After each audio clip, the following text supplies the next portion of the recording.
how to watch movies online on Discord using your phone. So if you find this video tutorial helpful, please subscribe to this channel and click that bell icon on so you'll be updated if there are new uploads here. So let's go and head on to our server.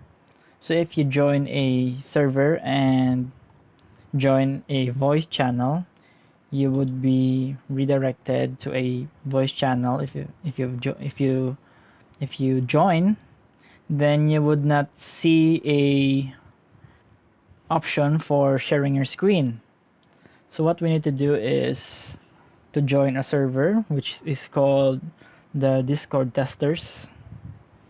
And once you are there in the Discord testers, you will see it just like this one. So join the server, and you will have like 10 minutes for you to be approved from the server. And once you are approved, you will normally be able to join a channel where you can have a share screen button.